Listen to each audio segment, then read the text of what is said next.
मुझे नहीं पता, मतलब आसिम बाजवा की रेट से वो पैसे कमा रहा है, and how it is happening I don't know. Even her kids with her first husband, उसके बच्चे भी, वो लाहौर में, बुजदार की कोई हैसियत नहीं है, Buzdar is already chief minister of a state. Hmm. और और वो पूरा जो पंजाब प्रोविंस का जो पूरा जो स्टैब्लिशमेंट है, चाहे पूरी ब्यूरोक्रेसी है, वो उसके बच्चे और उसका फॉर्मर हस्बैंड रन करता है, जो पीरनी है उसका। नो एब्सोल्युटली वैभव, आप बिल्कुल ठीक कह रहे हैं। देखिए बात ये है ना कुछ तो डील हुई है। हम्म। उसने, ये जो बात है, this marriage is not based on romance और एनीथिंग लाइक दैट, और ऑन लव और म्यूचुअल रिस्पेक्ट और समथिंग लाइक दैट। ये इसके दिमाग में टोटका था, टोटका पूरा हो गया पीरनी से शादी करके। पीरनी का जो पहला हस्बैंड था, आई थिंक 4 5 6 बच्चे हैं, कोई आधे दर्जन बच्चे हैं पीरनी के भी पहले हस्बैंड से। उसका कोई, उन्होंने उनको प्लग इन कर दिया स्टेट में, प्लग इन कर राइट। दिया स्टेट में। और मैं दर्शकों को बताता चलूं, ये जो वैभव ने वर्ड यूज करा ना, फेरौन, फेरौन जो इजिप्ट में फेरो हुआ करते थे, राजा हुआ करते थे फेरो, तो उनको फेरौन बोलते हैं। तो आपको शायद अगर समझ में ना आए तो ये वैभव ये कहना चाह रहे थे। तो वैभव ये तो है ना, एक स्ट्रक्चर में आप प्लग इन कर देते हैं। आसिम बाजवा का क्या है, आसिम बाजवा एक स्ट्रक्चर में प्लग इन है ना, तो वहां से वो बेनिफिट लेता रहता है। तो जितने भी सीपैक के कॉन्ट्रैक्ट है पाकिस्तान में, और तो कुछ है नहीं सीपैक के अलावा, तो जितने भी सीपैक के कॉन्ट्रैक्ट हैं वगैरह वगैरह, ये सब वहीं पे प्लग इन है, वहां से पैसा कमा रहे हैं ये लोग। आशीर्वाद प्राइम मिनिस्टर हाउस से है, तो देयर इज नथिंग सरप्राइजिंग। ये होना था वैभव, ये होना था पाकिस्तान के साथ। इम्प्लोड कर रहा है। मेरे मेरे कुछ दोस्त हैं पाकिस्तानी, वो ये कहते हैं कि साहब अब हमें डर लगने लगा है, और इट्स हाई टाइम कि हम दूसरे मुल्कों के कागज भरें, क्योंकि यहाँ पे अब हमें लग नहीं रहा कि गुजारा होने वाला है। It's a problem, this is a problem, this thing is a problem with Pakistan. ये दिक्कत जाएगी पाकिस्तान में बहुत ज्यादा। उनका देखिए फाइनेंशियल मेस में है वो बहुत ज्यादा, राइट। ग्रे लिस्ट में है, तो सांस बिल्कुल आधी आ रही है उनकी, पूरी सांस नहीं आ रही। उनके यहाँ फिर से टेररिज्म ने सर उठाया। लेटली अगर आप देखें पॉलिटिकल उथल पुथल, ये जो पूरा हो रहा है ना floor of the national assembly में, कि अयाज सादिक कभी कुछ बोल रहे हैं और कभी कुछ ये अपने चौधरी फवाद कुछ बोल रहे हैं, और कुछ, ये मुझे नहीं लगता कि ये वन ऑफ चीजें हैं। ये एक दूसरे के पीछे पड़ चुके हैं, it's a fight to the death. और इसमें शामिल है वैभव वहां का चीफ ऑफ आर्मी स्टाफ, और शामिल है उनके कोर कमांडर। उनके आशीर्वाद के बिना क्या होता है वहां पे, राइट। तो ये है मेरे हिसाब से। अच्छा, उनका जो एजाज शाह, ब्रिगेडियर एजाज शाह, जो वहाँ का होम मिनिस्टर है, जिसको इंटीरियर मिनिस्टर बोलते हैं पाकिस्तान का, अभी 2 दिन पहले वो खैबर पख्तूनख्वा में वो पॉलिटिकल स्पीच दे रहा था, उसमें उसने बोला जी बिल्कुल बिल्कुल बिल्कुल, हाँ, कि एएनपी वाले जो है, जब उन्होंने एस्टैब्लिशमेंट के खिलाफ या इस मुल्क की फौज के खिलाफ जब बातें करना शुरू की, तो टीटीपी वालों ने मार दिया उन्हें। वो वही मैं वो, बिल्कुल बिल्कुल, वो उसने जो थ्रेट दिया ना, अब लोग कह रहे हैं उसने थ्रेट दिया। अब कई बार तो ये लोग ना, मुझे एक बात समझ में नहीं आती, टीटीपी का आप थ्रेट दे रहे हैं, ठीक है, अभी तक ये कह रहे थे टीटीपी इंडिया का है। एग्जैक्टली भारत ने पारा है टीटीपी। अब मैं ये ब्रिगेडियर साहब का दिमाग चल गया है, with due respect to age and seniority, इनका दिमाग चल गया है। अभी कह रहे हैं, तो ये क्या है कि आतंकवादियों को इस्तेमाल करते हैं खुद के पॉलिटिकल राइवल्स को थ्रेटन करने के लिए। जैसे इंडिया में एक जमाने में वो बंबई में नहीं कहते थे कि भाई को दुबई फोन लगा देंगे, it is in the same genre. ये वही बकवास कर रहे हैं यहाँ पे भी, and they don't realize what damage they are causing to the country. अच्छा, ये सबसे बड़ी चीज है। उससे पहले ये शेख रशीद ने प्रेस कॉन्फ्रेंस करी और उसने बताया कि टीटीपी है वो मुत्तहिद हो चुकी है, और उसने 2 बार प्रेस कॉन्फ्रेंस करी, और उसने बताया कि मतलब कि ये जो पीडीएम के धरने वरने हो रहे हैं, इसके इम्कानात है कि वहां पे धमाके हो सकते हैं, उस पर हमले हो सकते हैं। उसके बाद interior minister brigadier Ijaz Shah बोलता है कि टीटीपी जो है वो एएनपी के जो हारून बिलौर और उसके चचा को सबको मारा था, एएनपी के जो टॉप लीडरशिप थी, बोले कि वो भी इसलिए मारा था बिकॉज वो एस्टेब्लिशमेंट के खिलाफ बातें करते थे। मतलब पाकिस्तान का मतलब क्या, एस्टेब्लिशमेंट ही है ना, there is nothing called Pakistan. तो ये चीज, मतलब इतना ओपनली ये थ्रेट कर रहे हैं, और उसके बाद फिर यही वो लोग हैं जो ये कंप्लेन करते हैं कि भाई टीटीपी को इंडिया फंड कर रहा है, टीटीपी को, अच्छा इंडिया भी नहीं, अजीत डोवाल फंड कर रहा है, अजीत डोवाल का नाम लेके बात करते हैं। सो ये जो एक ऑब्सेशन है, अभी मैं कल एक प्रोग्राम पे था पाकिस्तान के, तो वहां पे ये था कि भाई ये जो इनकी डोवाल साहब ने कहा कि हम बाहर जाकर के पे भी हम लड़ेंगे, हम अपनी जंग सिर्फ भारत के अंदर नहीं लड़ेंगे, हम भारत के बाहर भी लड़ेंगे। तो अब उससे उनकी टांगें कांप रही है, उनको नहीं समझ में आ रहा है क्या, जबकि सर डिफेंसिव ऑफेंस की जो स्ट्रेटेजी डोवाल साहब ने दी थी वो भी स्ट्रेटेजी सेम थी, उसमें कुछ अलग तो नहीं था कि थ्रेट जहां से बिल्कुल बिल्कुल बिल्कुल, आप वहां काउंटर करो। तो इसके बारे में सर कुछ बताइए हमें।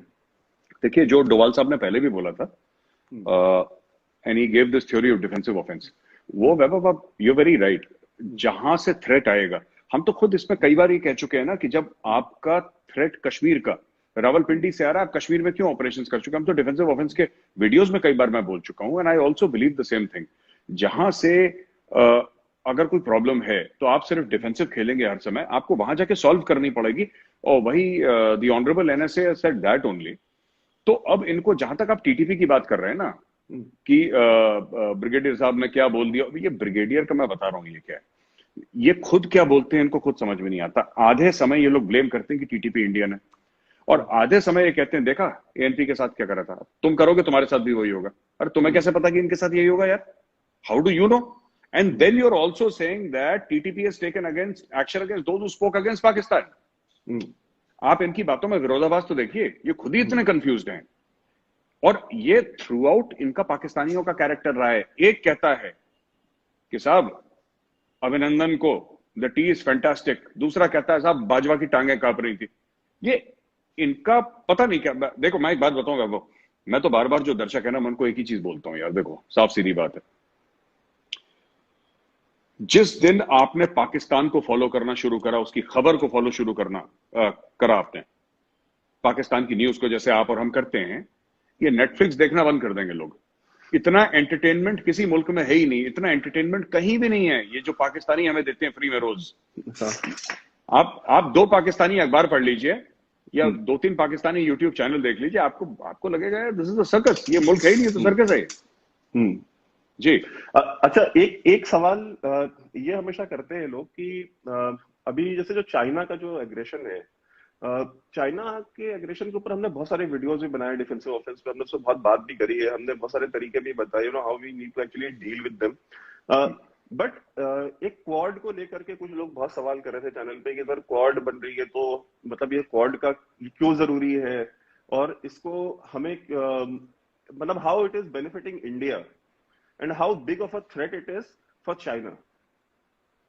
वैभव, आई थिंक क्वाड को 2 चीजें हैं। एक तो क्वाड है, एक अंडरस्टैंडिंग है, राइट, कि जिसमें शामिल है अमेरिका, इंडिया, जापान, ऑस्ट्रेलिया। ये एक 2-3 चीजें करनी पड़ेंगी तब जाके क्वाड एक्चुअली बहुत बड़ा खतरा। एक तो to very obviously militarize the Quad, आपको उसको मिलिटराइज करना पड़ेगा और बहुत ऑब्वियसली मिलिटराइज करना पड़ेगा। पहली चीज तो ये। दूसरी चीज ये है कि आई थिंक क्वाड में अभी भी बहुत स्कोप है और कंट्रीज को ऐड करने का, एक्सपेंशन ऑफ द क्वाड।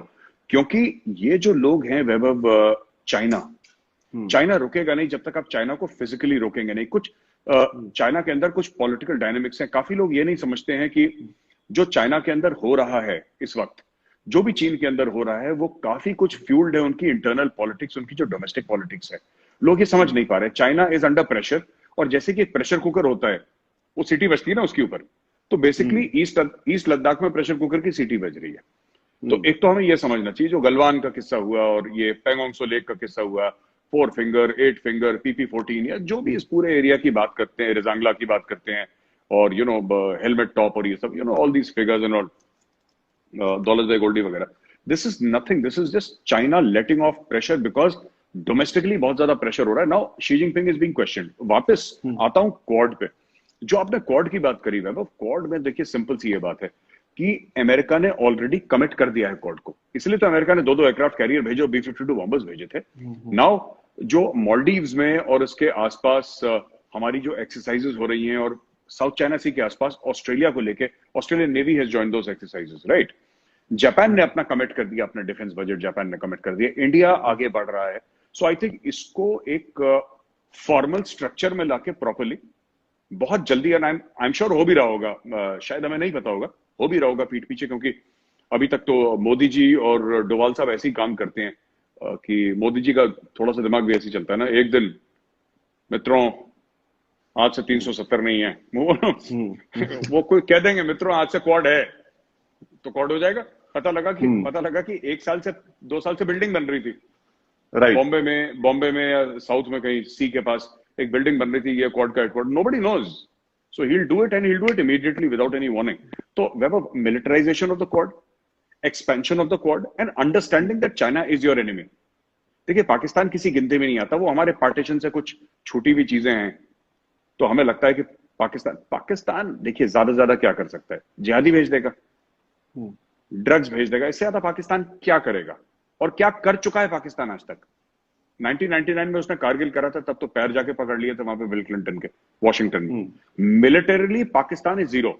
मैं आपको एक और बात बताता हूं, विदाउट चाइनीज सपोर्ट अगर पाकिस्तानी आर्मी, नेवी और एयरफोर्स पूरी की पूरी मोबिलाइज करती है वैभव, ये 2 हफ्ते के अंदर पूरा मुल्क बैंकरप्ट हो जाएगा। इनके पास इतना पेट्रोल नहीं है कि मोबिलाइज करते हैं पूरी फौज को। They don't have that. It's only because the CPEC is coming through Gilgit Baltistan, Pakistan occupied Kashmir, जिसको ये लोग आजाद कश्मीर बोलते हैं, पाकिस्तानी मतलब, और यहां से ये पूरा जो एरिया है it is important for China, इसलिए इनकी नाक जो है पानी के ऊपर है ना। लेट अस से, आई एम जस्ट सेइंग, एक वियर्ड एग्जांपल मैं आपको देता हूं वैभव। कल अगर ऐसा हो कि चाइना को सीपैक का ऑल्टरनेट मिल जाए, एक उदाहरण दे रहा हूं आपको, चाइना को सीपैक का ऑल्टरनेट मिल जाए, चाइना इतनी जल्दी पाकिस्तान को डंप करेगा ना, ये मतलब इन्वेस्टमेंट्स, फायदा फिर उठाएगा उसका, क्योंकि जियो स्ट्रेटेजिक लोकेशन तो है पाकिस्तान की। And as far as India, अगर आप इंडिया में खड़े होकर देखें तो it's gateway to Central Asia, इसमें कोई दो राय है नहीं।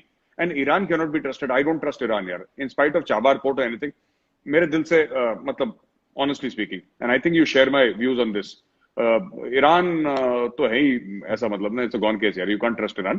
तो जो लैंड रूट की बात करते हैं ना सेंट्रल एशिया में, वो तो हमारे लिए इंपॉर्टेंट है। बाकी land route to Central Asia और Afghanistan, even for the coalition forces जो अफगानिस्तान में ऑपरेट कर रही हैं, उनके लिए भी इंपॉर्टेंट है। लेकिन अगर चाइना को यह पता लगता है कभी कि देयर इज एन ऑल्टरनेटिव, और मैं बता रहा हूं ऑयल आना है जैसे वहां से, ये सीपैक का क्या कर रहे हैं, एक तरफ से ऑयल आएगा, एक तरफ से फिनिश गुड्स आएंगी, ये यही मसला है ना, राइट। कल अगर कोई बंदा गाड़ी बनाता है, अभी इलेक्ट्रिकल व्हीकल्स का चल रहा है 300-400 किलोमीटर पर चार्ज, अभी मर्सिडीज ने लॉन्च करी, और इंडियन गवर्नमेंट ने भी कई, I think 16-17 companies, I am not sure of my facts, मुझे इतना ठीक से ध्यान नहीं है, काफी कंपनीज को लाइसेंस दिए हैं कि आप ईवीज बनाइए, इलेक्ट्रिकल व्हीकल्स। जिस दिन वैभव, जिस दिन आपके पास ऐसी गाड़ियां आ गई, और वो दिन ज्यादा दूर नहीं है, जो 500, 700, 1000 किलोमीटर पर चार्ज में चलेंगी, कार्स एंड व्हीकल्स एक्सेट्रा, आधा सीपैक का काम बंद हो गया, by the way, just to tell people so that they know, right, कि चाइना पाकिस्तान इकोनॉमिक कॉरिडोर का काम बंद हो चुका है। अभी जब हम बात कर रहे हैं, वहां काम बंद है पूरा, वो जर्नैल पैसा खा रहे हैं, वो अलग बात है, लेकिन काम बंद हो गया। तो the day that happens, no, it is going to be very detrimental for China. ये पूरी तेल की इकोनॉमी, ये सब ना, एवरीथिंग विल चेंज। तो वर्ल्ड बहुत फास्ट मूव कर रहा है, and I think Quad is the answer to China. China को ठोकना पड़ेगा वैभव एक बार ना, China must take a solid hit, तब जाके उनको बात समझ में आएगी। ये जो हम टॉक्स करते हैं ना, कोर कमांडर लेवल की टॉक्स, ये कमांडर लेवल की talks, I don't think China takes all these talks seriously यार। मुझे नहीं लगता चाइना सीरियसली लेता है इन टॉक्स को। वो हम ही लोग हैं, हमारी आदत है ना कि चलो बात करके कुछ मसला सुलझाते हैं। चाइना को कोई इंटरेस्ट नहीं है, उनको जाके गिरा दो कोई चाइनीज सोल्जर्स, तो अपना बातचीत करने के लिए आ जाएंगे वो। राइट। अच्छा, हम एक चीज ये भी देखते हैं कि सऊदी अरेबिया जो है, सऊदी अरेबिया ने नवाज शरीफ के ऊपर बहुत इन्वेस्टमेंट करी है। जब मुशर्रफ ने इनको एग्जाइल में भेजा था, तो नवाज शरीफ को सऊद फैमिली के ही कहने पे जिंदा छोड़ा गया था, otherwise they had plans to kill Musharraf, sorry, kill Nawaz Sharif. So ये चीज है, और उन्होंने कई सालों तक उनको, नवाज शरीफ को अपने यहाँ अपना जो है रॉयल गेस्ट बना करके रखा। जेद्दा में पैलेस है उसका भाई, जेद्दा में पैलेस में रहा वो 10 साल। And that palace was also built by the Saudis only, and it was gifted to Nawaz Sharif. Correct. And secondly, I have see, ये जो पीडीएम का पूरा जो शुरू है पाकिस्तान के अंदर, या नवाज शरीफ की जो इतनी हिम्मत हुई है कि वो जनरल फैज, जो कि आईएसआई चीफ है और आर्मी चीफ का नाम लेकर के बात कर रहे हैं, और ये इंडिकेशंस दे रहे हैं कि मेरे सीने में बहुत राज है।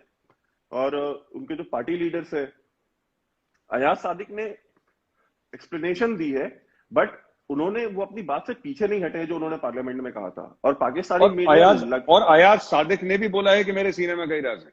हाँ, अयाज सादिक ने भी ये बात बोली कि मेरे सीने में कई राज है, क्योंकि भाई वो स्पोक्स पर्सन रहा है, मतलब वो स्पीकर रहा है वहां की नेशनल असेंबली का, पार्लियामेंट का। तो सर ये चीज है कि तो सऊदी जो है उनको ये नाराज करके बैठे हुए हैं, बिकॉज ये टर्की और मलेशिया के साथ मिलकर के ये अपना एक ट्रायड बनाना चाह रहे हैं, क्वाड के, ये काउंटर करेंगे। सो इनका जो है ये सऊदी उससे नाराज है, वो जनरल फैज से भी नहीं मिले, बाजवा से भी नहीं मिले, जो प्रिंस सलमान है। So how do you think कि ये जो इन्होंने जो हर किसी से बिगाड़ लिया है अपना रिलेशन, और सऊदीज जिन्होंने इनका पूरा न्यूक्लियर प्रोग्राम फंड किया है। And Saudis are the only people जिन्होंने इनका न्यूक्लियर साइट विजिट किया है, बाकी दुनिया में किसी ने विजिट नहीं किया। Even Pakistani politicians, prime ministers, presidents में सिर्फ नवाज शरीफ था जिसको दूर से दिखाया गया, वो भी अंदर न्यूक्लियर साइट में उसको एंट्री नहीं दी गई थी। तो सर ये जो सऊदीज को नाराज करना था, ये कितना इनको महंगा पड़ने वाला है? वैभव, इनको महंगा पड़ चुका है।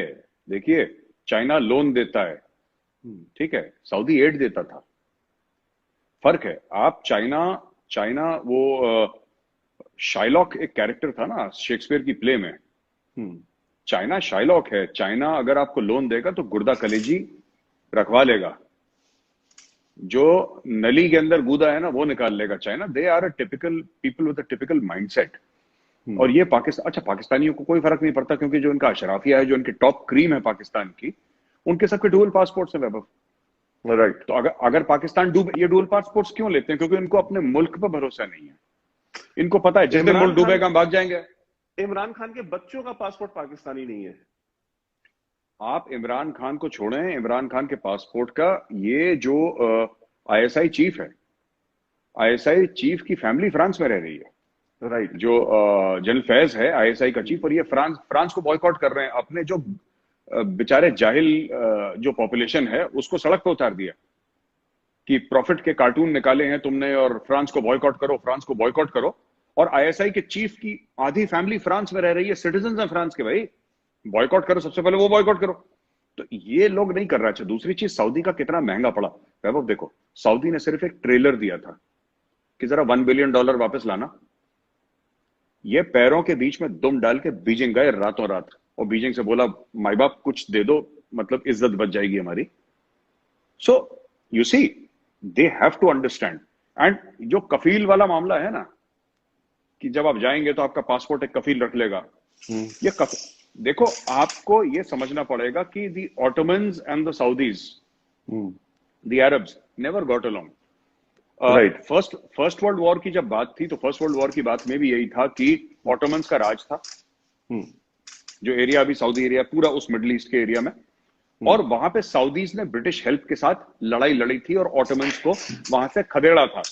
फिर उसके बाद कमाल अतातुर्क आया, फिर सेक्युलराइजेशन ऑफ टर्की हुआ, और फिर बड़े ड्रामे श्रामे उनके। लेकिन fact of the matter is that the Arabs and the Turks don't like each other, पहली चीज। दूसरी बात, टर्क्स के पास इतना पैसा भी नहीं है। टर्की क्या मैन्युफैक्चर कर रहा है, या टर्की क्या बना रहा है? ठीक है उसका मैन्युफैक्चरिंग बेस, ठीक है। टर्की को ज्यादा फायदा इसलिए हुआ है बिकॉज टर्की इज, अगेन, ये सब जो देश है ना, ये जियोपॉलिटिकल खा रहे हैं। नेटो का मेंबर था सर, और क्या है उसका? नहीं, नेटो का मेंबर था, and it is the bridge between Asia and Europe. वो बॉस्फोरस का जो पूरा area, it is the bridge. तो ये तो खा रहा है वैभव, ये दूसरी बात है। तीसरी बात ये है कि टर्की इस्तेमाल कर रहा है पाकिस्तान को, और किसने नहीं करा? चाइना ने करा, अमेरिका ने करा, सऊदी ने करा, अब टर्की इस्तेमाल कर रहा है। Pakistan is like reusable toilet paper ना, मतलब हर कोई बंदा, वो डिस्पोजेबल नहीं है, रीयूजेबल है, वो सब यूज कर रहे हैं पाकिस्तान को। अब टर्की की बारी है, मलेशिया की बारी है। अब मलेशिया भी हल्का सा बैकफुट पे हो गया जब से वो महातीर मोहम्मद गया है ना, that senile man who said that it's okay for Muslims to kill millions of Frenchman. तब से वो गया है, तो डैमेज कंट्रोल उन्होंने शुरू कर दिया। तो जो ये ब्लाइंडली मलेशिया को सोचते हैं मलेशिया इनके पार्ट में आएगा, नहीं आएगा मलेशिया। पहली चीज, टर्की आ रहा है क्योंकि टर्की का अज़ाइम कुछ और है, टर्की चाहता कुछ और है। और जहां तक आपका ये सवाल था कि कितना फर्क पड़ा है, मुझे तो लगता है जबरदस्त फर्क पड़ा है, जबरदस्त फर्क पड़ा है।